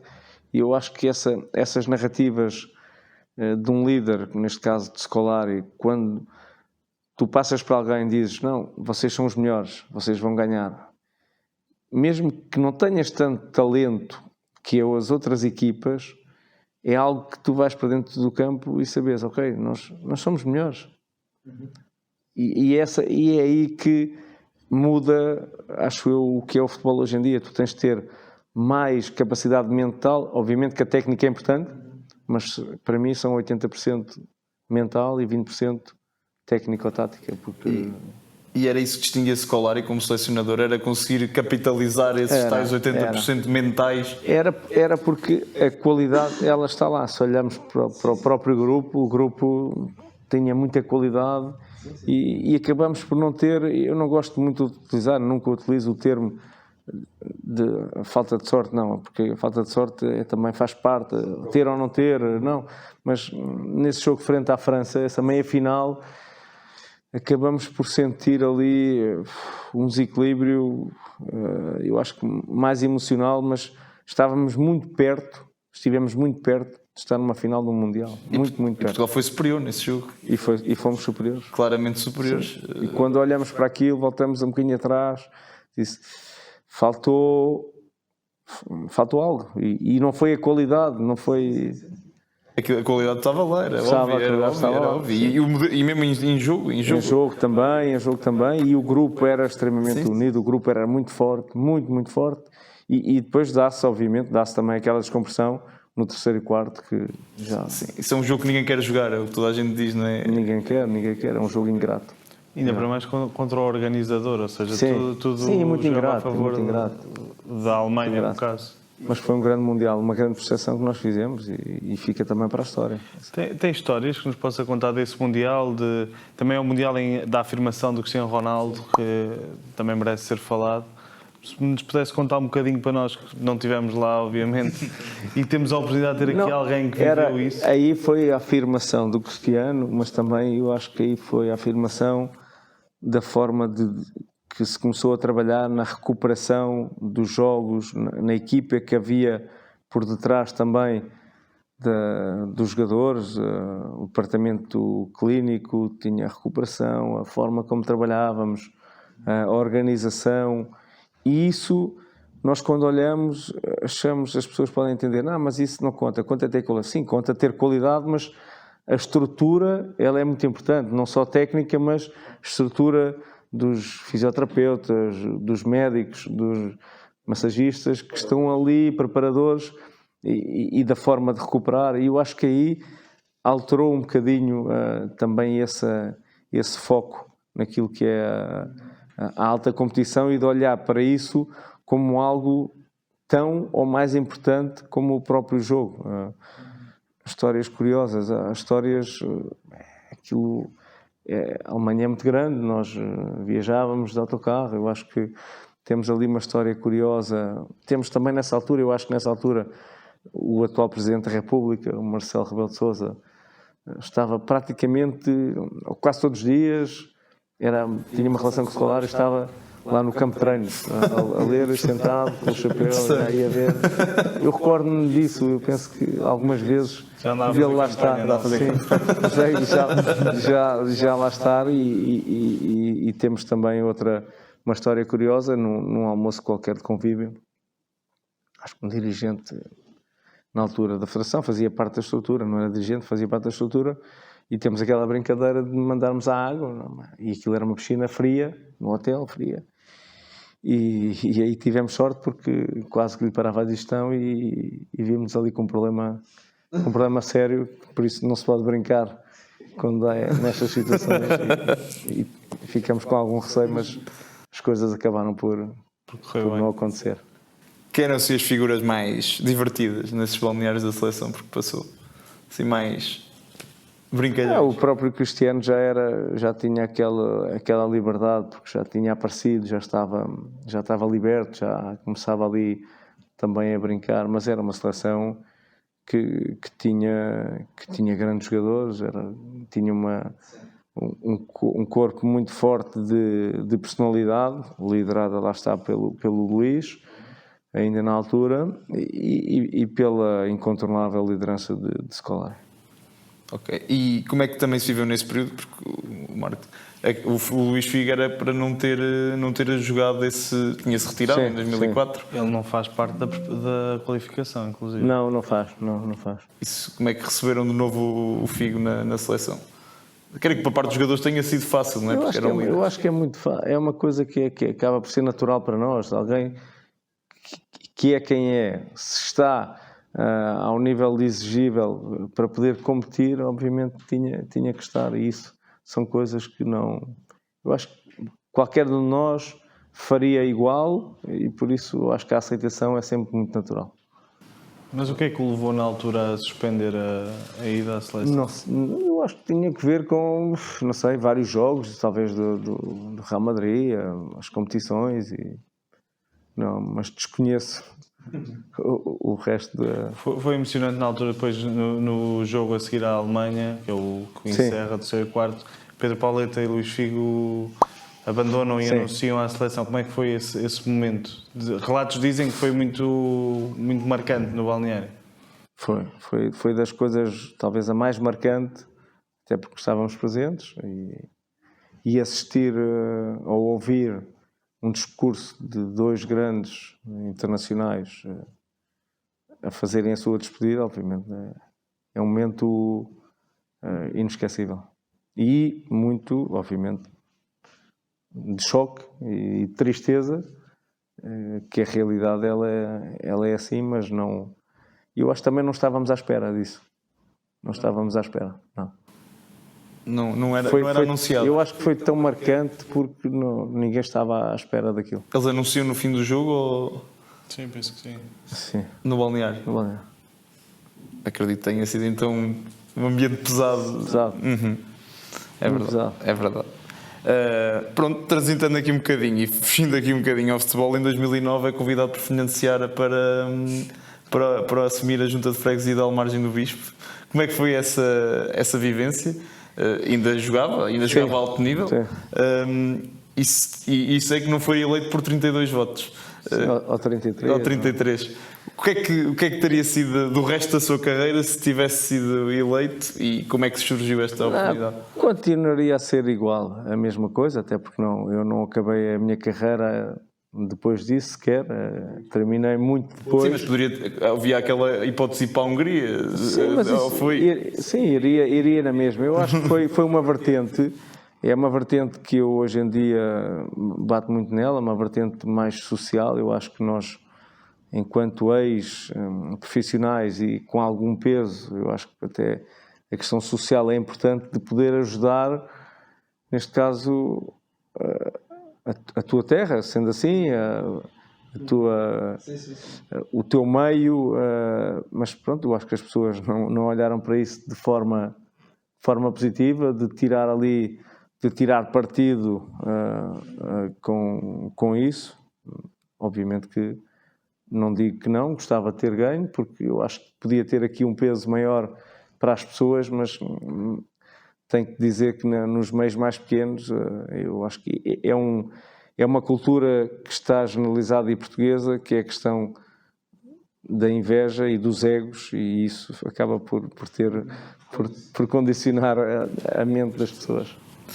Muito bem. E depois tem aquela tal época 10-11 no Sporting que fica sem jogar, em que há uma transição no Sporting, em que vem o Costinha para o diretor desportivo, com ligações ao Jorge Mendes. Há aí alguma relação entre essa chegada e a sua não utilização? Eu acho que pode haver, até porque na altura, a uma determinada altura, eu nunca abandonei o Paulo Barbosa, até desde da época do Benfica, essa história que eu já contei, onde eu estive num hotel onde estava hoje em dia, eu acho que ele pertence a um canal, é um moderador num canal importante desportivo, pago pelos contribuintes, que era funcionário do Veiga e que me dizia que, literalmente, se tu não assinares pelo Veiga, não ficas no Benfica. E eu disse, eu não vou deixar o Paulo Barbosa. E foi para o Bordeaux. E fui para Bordeaux. Isso aí manteve sempre fiel ao Paulo Barbosa. Sim, sempre. E essa questão do próprio do Costinha e do Jorge Mendes, não sei se pode ter alguma coisa a ver ou não sei, até porque tenho uma relação de amizade com o Costinha. Muitas vezes as pessoas são colocadas em alguns pontos de decisão, podem não ter a sua opinião profissional, tem que ser, porque muitas vezes são colocados por alguém, não sei se é o caso ou não me parece que seja o caso, até porque Costinha é alguém muito independente, mas pode ter a ver ali com a questão de Jorge Mendes, que na altura eu não quis assinar por ele, a uma determinada altura, não quis deixar o Paulo Barbosa, a pessoa que até hoje acaba por ter uma amizade muito grande e, além disso, até alguns laços profissionais, por isso eu acho que eu não fico melindrado com isso, até porque quando as pessoas, na altura, eu acho que o Costinha tem essa ideia e ele comentou comigo que as pessoas não me queriam no projeto. Quando assim há uma abertura de haver essa transparência e de assumir que não fazia parte disso. Mas esse comportamento, nós falámos aqui antes de começarmos aqui a gravação, que o futebol é um momento e quando aparece temos que fazer valer, mas também, e o Marco acho que demonstra bem isso, é importante, não obstante isso, continuarmos a ser, não abdicarmos dos nossos valores, sermos também leais e sermos... Eu não abdico dos meus. E acho que isso também é importante, mais do que até aproveitar o momento do futebol, não deixar esses valores de lado e continuarmos a ser éticos e continuarmos a ser leais. Sim, mas há uma coisa que tu entendes e as pessoas têm que entender, é que o futebol hoje em dia é muito diferente, é um negócio financeiro, há um custo-benefício que ele tem que ser imputado a alguém e o investidor que mete o dinheiro, obviamente, não vai querer sair dali. E os jogadores são ativos. A perder. Os jogadores são ativos, são ferramentas dessas estruturas financeiras, mas eu respeito, mas agora o que é certo é que eu não vou perder aquilo que tenho, que é a minha independência intelectual e financeira muito bem ciente e muito bem direcionada. E depois chega então a Hungria e o Videoton, que desde que passou pelo clube já mudou de nome, já foi o Molde e agora é o Molde-Ferrovar. Molde é sempre o patrocinador. E portanto pode-se dizer que foi uma passagem de sucesso pela Hungria, bastante sucesso. De grande sucesso. Vários títulos, uma taça, uma taça da Liga, uma Liga Húngara e 2 supertaças. E a entrada na fase de grupos da Liga Europa, que foi histórica também. O célebre vitória 3-0 ao Sporting de Sapinto. Sim. E obviamente foi um projeto já quase, foi o final da minha carreira. Fui convidado pelo Paulo Sousa, que na altura foi para treinador. E o que é certo é que as coisas correram muito bem. O MOL é a maior petrolífera da Europa Central. Acaba por ter ali uma ligação também muito grande ao próprio primeiro-ministro húngaro, do qual tenho alguma relação de amizade cada vez que lá vou, porque são pessoas que me receberam muito bem e não é fácil. Nós estamos a falar de um país que com um passado mais complicado, difícil, e são pessoas com uma mentalidade mais fria, e eu acabei por ter ali também pessoas que me acolheram de certa forma muito bem, muito respeitado. Vou algumas vezes à Hungria, a Budapeste e neste caso a Fehérvár, que é a cidade onde joga o Videoton. E cruza-se também com alguns jogadores do futebol português, o Kaká, que foi central cá no Tondela, Filipe Oliveira, o Renato Neto, que jogou no Sporting, o Vítor Gomes, que está no Rio Ave, o Zé Luís Porto, ex-Porto e agora Farense. Tem ali acaba sempre de ter sempre um contingente.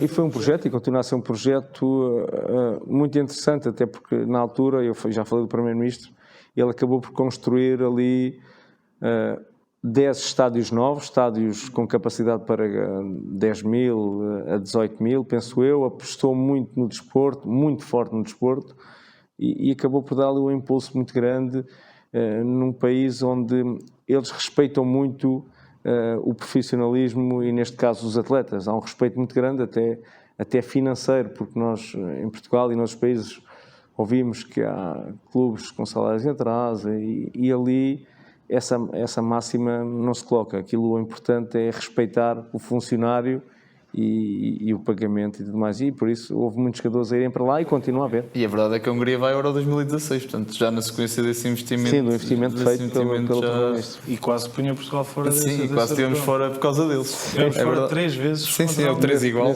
3 igual, é verdade, com a Hungria. Assim, da Hungria, alguma história assim interessante que recorde? A Hungria, sim, era sempre complicado, pelo menos a língua de assimilar. Obviamente, como tive 3 anos e tal, 3 e meio, por aí. Já arranha o húngaro. Não, mas entendo.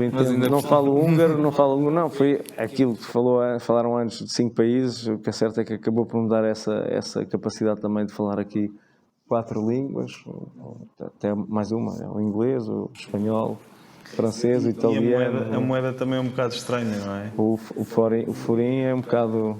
Às vezes toda a gente estás a pagar, imagina, 20 euros e é 35 mil. 35 mil, Parece que estás a deixar ali. Tem 3 zeros.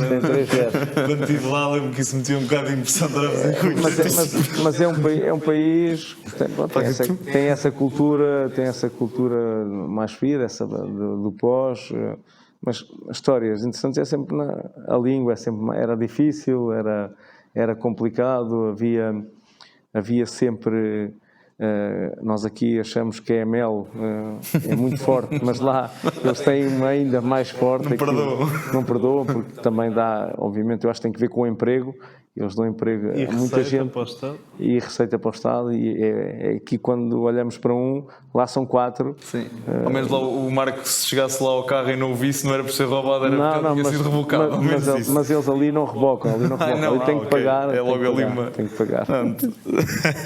Muito bem. E depois há um regresso a casa, há um regresso ao Negrais. Sim.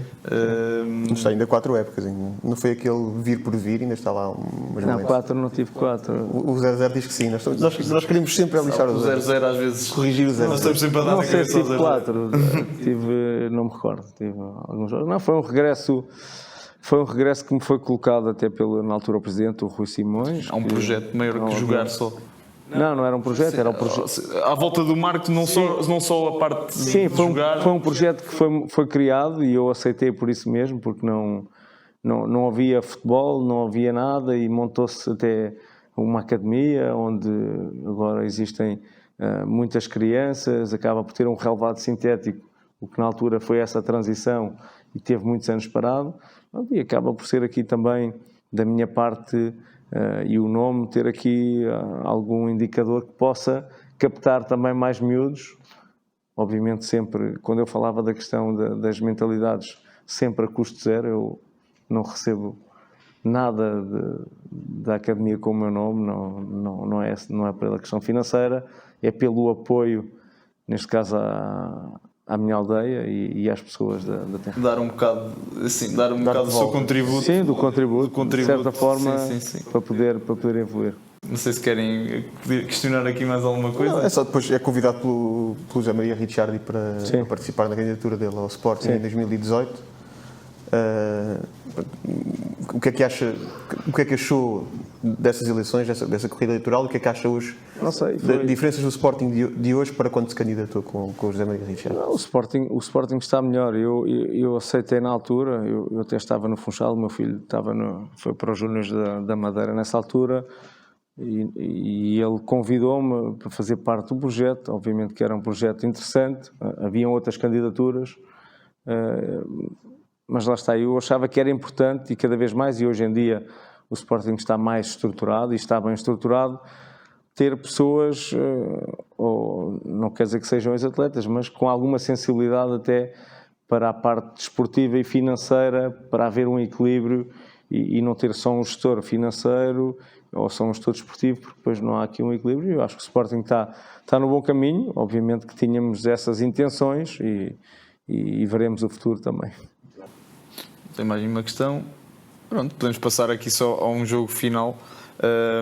Um jogo é mais uma. Eu também acho que tinha mandado mensagem com isso. Não sei se pensou, se teve a oportunidade de pensar em dizer o melhor 11 de jogadores com quem jogou. Eu sei que é sempre uma tarefa difícil. Tenho muitos. Mas tem que escolher. Tem que nos dar uma decisãozinha. Ou um 3 ou um 14. Ou um 3 ou um 14 também pode ser. Mal, não precisa ser um 11. Assim, que os que mais o marcaram. Mas comigo ou... Que tenha jogado consigo. Comigo? Tinha jogado consigo. Comigo, todos eles. Não vou escolher um 11 porque seria injusto, até porque, eu vou dizer, porque pela forma que eu estive nos balneários e pela muitas vezes a liderança que tem que se ter, acaba por ser ingrato. E se for contra quem jogou, é mais fácil? Contra quem jogou, acaba por ter aqui 3 ou 4 nomes que têm, realmente, falamos já de Ronaldinho, podemos falar de Ronaldinho, Henry, no Barça, o próprio Roberto Baggio, que eu já destaquei, Maldini, Costa Curta, Shevchenko, muitos não me recordo sequer, porque Totti, Roma, o próprio Inzaghi. Temos aqui um leque muito grande de Real Madrid, Figo, Roberto Carlos. Chegou a defrontar o Cristiano em algum momento? Não. Nunca se cruzaram. Naquela fase de grupos da Champions em que não estava no Valência, se calhar. Não. Estava no 7-8 estava no Valência, exato, quando joga na fase de grupos. Quando o Sporting vai ao Trafford, foi em 7-8. Sim, foi em 7-8. Sim, 7-8, foi um ano depois. Exatamente. E essa questão acaba por ser injusto os que eu joguei, porque todos eles têm um peso grande para mim e acaba por haver aqui, e eu falei antes nos egos e nas personalidades, e acho que se deve manter isso. Claro, forma, e assim um avançado o mais difícil, ou quem teve ali, que tinha ali... O ala mais difícil que defrontou. Sim. A seguir ao Ronaldinho e ao Luís Figo. Eu acho que um dos mais difíceis sempre é o Ibra, que acaba por ser... Porque é alguém que fisicamente é um monstro, e é uma história também curiosa, num jogo contra ele, e eu acho que entro muito agressivo, ele cai e depois vira-se para trás e pergunta-me se eu estou bem.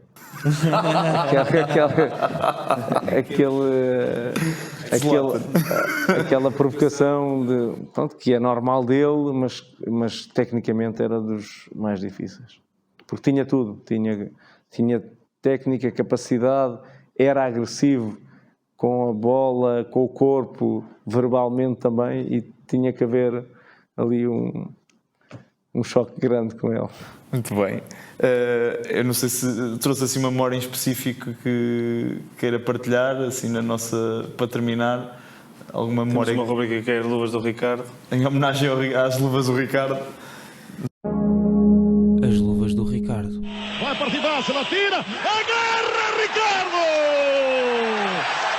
Só falta marcar Portugal! Memórias...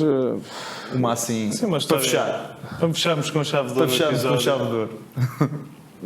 Há algumas histórias. Uma história curiosa de quando ganhamos a Taça do Rei, em Espanha, frente ao Getafe. Foi no campo do Atlético de Madrid e estamos todos a festejar, no balneário a festejar. E não se pode jogar com alianças. E eu tinha a minha aliança. A aliança desapareceu. Festa, desapareceu a aliança. Nada. Tinha o Simão, que estava no Atlético de Madrid, e eu pedi, olha, perdi a aliança. A minha mulher, a Lourdes, disse, vai ter que aparecer, sim. Não vai aparecer. A aliança não vai aparecer, no meio da festa não vai aparecer. No dia seguinte, liga-me Simão a dizer, olha, eles encontraram a aliança, estava no coisa do chuveiro, lá por dentro. E pronto, é uma história que eu fiquei com pânico, porque era impossível comprar uma coisa igual ou ter igual, mas foi uma história que me durou ali umas horas na festa e com o pensamento. Nem desfrutou da festa, então? Desfrutei, mas pouco, porque a pensar bem, agora a pensar o que é que ia acontecer no dia da manhã. Vou sair a aliança para casa. Pronto, acho que Se tiver assim mais alguma, senão, pronto. Não, é agradecer também. Eu acho que é importante este convívio informal de ex-atletas como eu, ou companheiros meus, que possam, volta ao mesmo, que possam educar nesta conversa informal. Há coisas que não podem ser ditas, que eu já referi, não podem ser ditas, têm que ficar dentro, mas há outras que podem, até porque as pessoas gostam de saber pormenores, e acho muito importante haver este tipo de podcast como o vosso, e só tenho a agradecer, e estou disponível quando houver aqui outra coisa, ou outro, ou com mais um ou outro colega. Ou um torneio de futebol. Ou 11 para 11. Tínhamos falado dos Jogos Solidários que teve este fim de semana. Não? Sim, uma do Joga pelas Crianças, que é muito importante. É um projeto onde estou envolvido como embaixador. Estivemos no Funchal este fim de semana. Vamos ter mais eventos. Vamos ter um evento ibérico em Madrid e em Portugal. Já começou há 3 anos, com a Cruz Vermelha e com a Unicef também, e é uma parceria que acho que vamos crescer bastante, e é muito saudável, porque acabamos por ter esse impacto pelas pessoas, nas pessoas, e também financeiramente com aquilo que captamos para ajudar as crianças. Precisar aqui 3 fora de jogo, ex-distritais. Não para jogar, mas também para ajudar na cobertura do evento e na promoção, estamos aqui. E o Marco está aqui também da nossa parte esse compromisso. Se não pudermos ajudar, estamos aqui. Obrigado. E teremos todo o gosto de ir vê-lo jogar novamente, já estamos com saudades. Já não falta muito, não sei quando é que é o próximo, mas depois aviso. Muito bem, nós e até podemos fazer lá. É isso, fazer cobertura. Um programazinho. Sim. Eu não como hidrato a semana. Estão desde já convidados. Ora, agradecemos. Obrigado, Marco. E agradecemos a sua presença, foi um privilégio. Muito obrigado. E vocês aí, não se esqueçam de dar like e subscrever, e não percam o próximo episódio. Cá estaremos. Obrigado, Marco. Um abraço. Marco, obrigado. Foi ótimo. Ui. Foi.